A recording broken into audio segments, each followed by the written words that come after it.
Buenas tardes.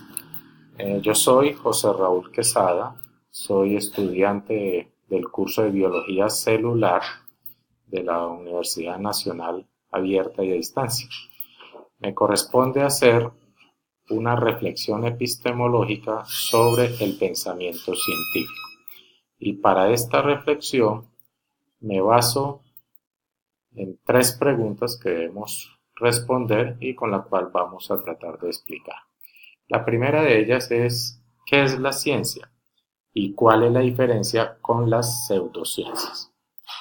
Para uno hay muchas definiciones de ciencia. Yo tomé la que me aparece en Mario Bunge, en la cual ciencia es todo conocimiento que me cumple determinadas características. Estas características es que es racional, que es sistemático, que es exacto, que es verificable y por lo tanto es falible. Este es lo que tenemos como definición de ciencia. Además, para la diferencia con las pseudociencias, nos basamos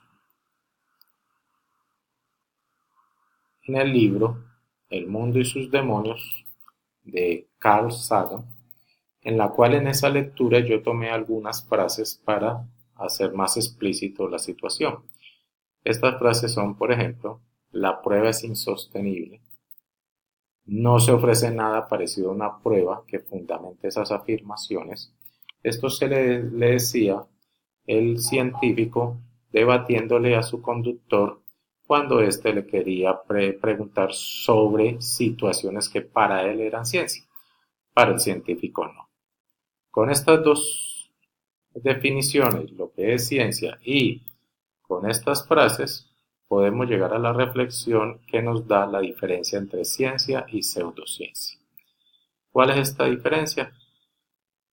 La diferencia es que todo conocimiento o toda información que se genere a través de una o varias pruebas, que es lo que yo considero el método científico, y que resulte ser racional, sistemático, verificable y falible, es ciencia. Lo que no me cumpla esas cualidades o esas características, lo tengo que considerar como una pseudociencia. La segunda pregunta es, ¿se necesita un método o métodos en la ciencia?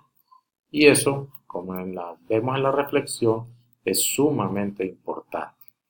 Llega hasta tal grado de importancia que muchas veces es más importante las pruebas que yo le haga a determinado conocimiento que el resultado mismo. O sea que puedo considerar que esa metodología científica es sine qua non para que exista la ciencia.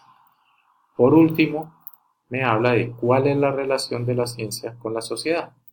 La relación de la ciencia con la sociedad es algo muy claro porque la ciencia toma muchas veces de los mismos problemas o de la misma información que tiene la sociedad para resolverle dichos problemas que presente ella. En conclusión, haciendo esto un poco más gráfico, si esto fuera como una especie de llave de paso, la llave sería el método científico. O sea, es lo que me da la vía para que la información que me llega a mí pueda ser clasificada como ciencia o pseudociencia. Entonces, si esta información resiste el método científico, se nos va a generar la ciencia.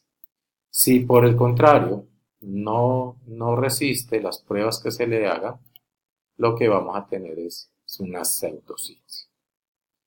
Por último, como para definir ya, el conocimiento científico lo podemos considerar aquella información que resiste una metodología, que dicha información puede ser aún un conocimiento popular o un conocimiento científico que vamos a mejorar, pero que debe resistir el rigor de las pruebas o de la metodología científica.